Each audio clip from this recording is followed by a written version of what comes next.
ವಿಜಯನಗರ ಜಿಲ್ಲೆ ಹರಪನಹಳ್ಳಿ ತಾಲೂಕು ಅರಸೀಕೆರೆ ಸರ್ಕಾರಿ ಮಾದರಿಯ ಹಿರಿಯ ಪ್ರಾಥಮಿಕ ಶಾಲೆಯ ಶಿಕ್ಷಕರಾದ ಶ್ರೀ ಮಾಲ್ತೇಶ್ ಪಾಟೀಲ್ ರವರು ದಿನಾಂಕ 18/8/2024ರಂದು ಬೆಂಗಳೂರಿನಲ್ಲಿ ನಡೆದ ಕೇರಂ ಸಿಂಗಲ್ಸ್ ರಾಜ್ಯ ಮಟ್ಟದ ಸ್ಪರ್ಧೆಯಲ್ಲಿ ಭಾಗವಹಿಸಿ ರಾಷ್ಟ್ರ ಮಟ್ಟಕ್ಕೆ ಆಯ್ಕೆಯಾಗಿರುತ್ತಾರೆ. ಮಾಲ್ತೇಶ್ ಪಾಟೀಲ್ ರವರು ಅರಸೀಕೆರೆಯ ಸರ್ಕಾರಿ ಮಾದರಿಯ ಹಿರಿಯ ಪ್ರಾಥಮಿಕ ಶಾಲೆಯಲ್ಲಿ ಸಹ ಶಿಕ್ಷಕರಾಗಿ ಕಾರ್ಯನಿರ್ವಹಿಸುತ್ತಿದ್ದಾರೆ. ಕೇರಂ ಆಟದಲ್ಲಿ 3 ಬಾರಿ ರಾಷ್ಟ್ರ ಮಟ್ಟದಲ್ಲಿ ಕರ್ನಾಟಕವನ್ನು ಪ್ರತಿನಿಧಿಸಿ ಹಲವಾರು ಪ್ರಶಸ್ತಿ ಪುರಸ್ಕಾರಗಳನ್ನು ಪಡೆದಿದ್ದಾರೆ.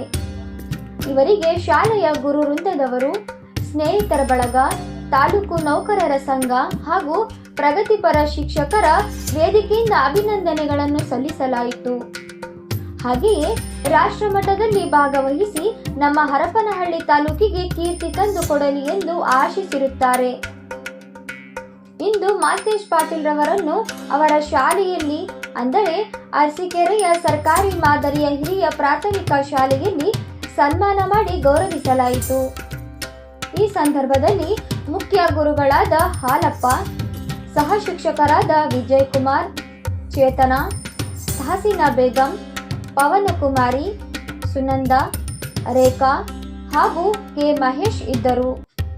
ಮಾಲ್ತೇಶ್ ಪಾಟೀಲ್ ಕ್ರಿಯಾಶೀಲ ಶಿಕ್ಷಕರು, ಸಂಘಜೀವಿ ಹಾಗೂ ಮಿಡಿಯುವ ಹೃದಯವಂತ. ನಮ್ಮ ತಾಲೂಕಿಗೆ, ಜಿಲ್ಲೆಗೆ ಕೀರ್ತಿ ತಂದು ಇತರ ಶಿಕ್ಷಕರಿಗೆ ಮಾದರಿಯಾಗಿದ್ದಾರೆ. ಕರಾಪ್ರ ಶಾಶಿ ಸಂಘದ ಜಿಲ್ಲಾಧ್ಯಕ್ಷರಾದ ಬಸವರಾಜ ಸಂಗಪ್ಪನವರು. ವರದಿ ಮಹೇಶ್, ಅರಸೀಕೆರೆ, KS ನ್ಯೂಸ್ 24/7. ನಮಸ್ಕಾರ, ನನ್ನ ಹೆಸರು ಮಾಲ್ತೇಶ್ ಪಾಟೀಲ್, ಸರ್ಕಾರಿ ಮಾದರಿ ಹಿರಿಯ ಪ್ರಾಥಮಿಕ ಶಾಲೆ ಅರಸೀಕೆರೆ. ನಾನು ಸುಮಾರು 15 ಬಾರಿ ರಾಜ್ಯ ಮಟ್ಟವನ್ನು ಪ್ರವೇಶಿಸಿ 4 ಬಾರಿ ರಾಷ್ಟ್ರ ಮಟ್ಟಕ್ಕೆ ಆಯ್ಕೆಯಾಗಿರುತ್ತೇನೆ. ಅದು ಕೇರಂ ಆಟದಲ್ಲಿ. ಕೇರಂ ಅನ್ನೋದು ಒಂದು ಕೌಶಲ್ಯಭರಿತವಾದಂತಹ, ಒಂದು ಮನರಂಜಿತವಾಗಿರ್ತಕ್ಕಂತಹ ಒಂದು ಮೈಂಡ್ ಮತ್ತು ಸ್ಕಿಲ್ ಗೇಮ್ ಆಗಿದೆ. ಈ ಒಂದು ಆಟವನ್ನು ನಾನು ನಿರಂತರವಾಗಿ ಸುಮಾರು 20 ವರ್ಷಗಳ ಕಾಲ ಸತತವಾಗಿ ಅಭ್ಯಾಸ ಮಾಡ್ಕೊಳ್ತಾ ದಿನ ಒಂದು ರೀತಿ ಏನಾದರೂ ಒಂದು ರಾಷ್ಟ್ರ ಮಟ್ಟದಲ್ಲಿ ಸಾಧನೆ ಮಾಡಬೇಕು ಅಂದ್ಕೊಂಡ ಒಂದು ಉದ್ದೇಶದಿಂದ ದಿನ 2ರಿಂದ 3 ತಾಸು ನಾನು ಈ ಆಟವನ್ನು ಪ್ರಾಕ್ಟೀಸ್ ಮಾಡ್ತಾನೆ ಇದ್ದೀನಿ.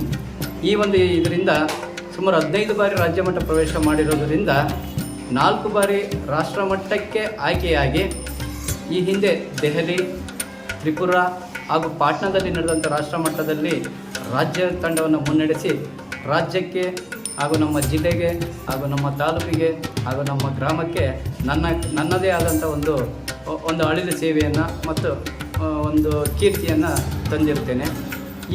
ಈ ಹಿಂದೆ ನಿನ್ನೆ ದಿನಾಂಕ 17, 18, 19ರಂದು ಬೆಂಗಳೂರಿನಲ್ಲಿ ನಡೆದಂತಹ ರಾಜ್ಯ ಮಟ್ಟದ ಕ್ರೀಡಾಕೂಟದಲ್ಲಿ ಭಾಗವಹಿಸಿ ನಾನು ಹಲವಾರು ಜಿಲ್ಲೆಗಳ ವಿರುದ್ಧ ಗೆದ್ದು ರಾಷ್ಟ್ರ ಮಟ್ಟಕ್ಕೆ ಮತ್ತೆ ಆಯ್ಕೆಯಾಗಿದ್ದೇನೆ.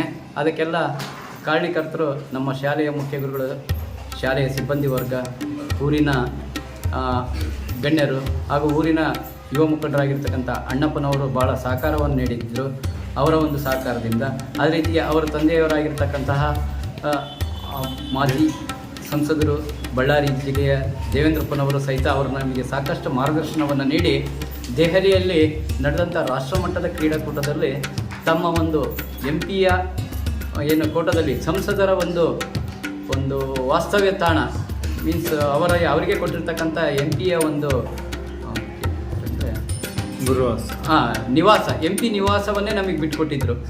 ಅಷ್ಟು ಹೃದಯ ವೈಶಾಲ್ಯದವರು ನಮ್ಮ ಮಾಜಿ ಸಂಸದರು. ಅವರಿಗೆ ನಾವು ಚಿರಋಣಿಯನ್ನು ಅರ್ಪಿಸ್ತಾ ಇದ್ದೀನಿ. ಅವರ ಆಶೀರ್ವಾದ ನಮಗೆ ಬೇಕಾಗಿದೆ. ಹಾಗಾಗಿ ಊರಿನ ಗ್ರಾಮಸ್ಥರು ಭಾಳ ಸಹಕಾರ ನೀಡಿದ್ದಾರೆ. ಅದರ ಜೊತೆಯಲ್ಲಿ ನಮ್ಮ ಜಿಲ್ಲೆಯ ಕಣ್ಮಣಿಯಾಗಿರ್ತಕ್ಕಂತಹ ಶ್ರೀ ಬಸವರಾಜ ಸಂಗಪ್ಪನವರು, ಅವರು ಸಹಿತ ನಮ್ಮ ಆಟಗಳು ಎಲ್ಲೇ ನಡೀಲಿ ಅವರು ನಮಗೆ ಬಂದು ಬೆನ್ತಟ್ಟಿ ಪ್ರೋತ್ಸಾಹ ನೀಡಿ, ನೀವು ಆಡಿ, ನಿಮ್ಮ ಹಿಂದೆ ನಾವು ಇರ್ತೀವಿ, ನೀವು ನಮ್ಮ ಒಂದು ಜಿಲ್ಲೆಯ ಒಬ್ಬ ಪ್ರತಿಭಾವಂತ ಆಟಗಾರರು, ನಿಮಗೇನು ಬೇಕೋ ನಿಮಗೆಲ್ಲ ರೀತಿಯ ಸವಲತ್ತನ್ನು ಕೊಡ್ತೀನಿ ಅಂತ ಹೇಳಿದ್ದಾರೆ. ಅದೇ ರೀತಿ ನಮ್ಮ ಹರಪನಹಳ್ಳಿಯ ಪ್ರಗತಿಪರ ಮುಖಂಡರ ಎಲ್ಲ ಸಹಕಾರರು, ತಾಲೂಕು ನೌಕರರ ಸಂಘದ ಅಧ್ಯಕ್ಷರು ರಾಮಪ್ಪನವರಾಗಿರ್ಬೋದು, ಪ್ರಾಥಮಿಕ ಶಾಲಾ ಶಿಕ್ಷಕ ಸಂಘದ ಅಧ್ಯಕ್ಷ ಆಗಿರ್ತಕ್ಕ ರಾಜಶೇಖರ್ ಆಗಿರ್ಬೋದು, ಮತ್ತು ಇನ್ನೂ ಹಲವಾರು ಹಾಲಿ ಮತ್ತು ಮಾಜಿ ಅಧ್ಯಕ್ಷರುಗಳು ಮತ್ತು ನಮ್ಮ ಸ್ನೇಹಿತರೆಲ್ಲರೂ ನಮಗೆ ಬೆನ್ತಟ್ಟಿ ಈ ಆಟಕ್ಕೆ ಪ್ರೋತ್ಸಾಹ ನೀಡಿದ್ದಾರೆ. ಮತ್ತು ಅದೇ ರೀತಿಯಾಗಿ ನಾನು 4 ಸಾರಿ ಈಗ ರಾಷ್ಟ್ರ ಮಟ್ಟಕ್ಕೆ ಹೋದರೂ ಸಹಿತ ನನ್ನ 4 ರಾಷ್ಟ್ರ ಮಟ್ಟದ ಒಂದು ಹೋಗೋಕ್ಕೆ ಅನುಮತಿಯನ್ನು ನೀಡಿದಂತಹ ಈಗ ಹಾಲಿ ಇರುವಂತಹ ಕ್ಷೇತ್ರ ಶಿಕ್ಷಣಾಧಿಕಾರಿಗಳಂತ ಶ್ರೀ ಯು ಬಸವರಾಜಪ್ಪನವರ ಕೊಡುಗೆ ಭಾಳ ಇದೆ. ಯಾಕೆಂದರೆ ನಾನು ಈಗ 4 ಸಾರಿ ರಾಷ್ಟ್ರ ಮಟ್ಟಕ್ಕೆ ಹೋದರೂ ಸಹಿತ ಅವ್ರ ಸೈನ್ಯ ಇದೆ ಅದರಲ್ಲೇ. ಹಾಗಾಗಿ ಅವರಿನ್ನು ಕೆಲವೇ ದಿನಗಳಲ್ಲೇ ನಮ್ಮನ್ನು ನಿವೃತ್ತಿ ಆಗ್ತಿದ್ದಾರೆ. ಅವರ ಆಶೀರ್ವಾದ ನಮಗೆ ಬೇಕಾಗಿದೆ ಅಂತ ಹೇಳ್ತಾ ನನ್ನ ಮಾತು. ಗ್ರಹಚಾರ ದೋಷ, ಆರ್ಥಿಕ ಅಡಚಣೆ, ವ್ಯಾಪಾರದಲ್ಲಿ ನಷ್ಟ, ನಿರುದ್ಯೋಗ, ಸಾಂಸಾರಿಕ ವಿರಸ, ಸ್ತ್ರೀ ಪ್ರೇಮ, ವಶೀಕರಣ, ಬೆಂಬಿಡದ ರೋಗ ರುಜಿನಗಳು, ವಿದೇಶ ಪ್ರಯಾಣ, ಸಕಲ ಸಂಪತ್ತಿದ್ದರೂ ಮನಃಶಾಂತಿಗೆ ಕೊರತೆ, ಹೀಗೆ ಸಮಸ್ಯೆಗಳು ಯಾವುದೇ ಇರಲಿ ಪರಿಹಾರ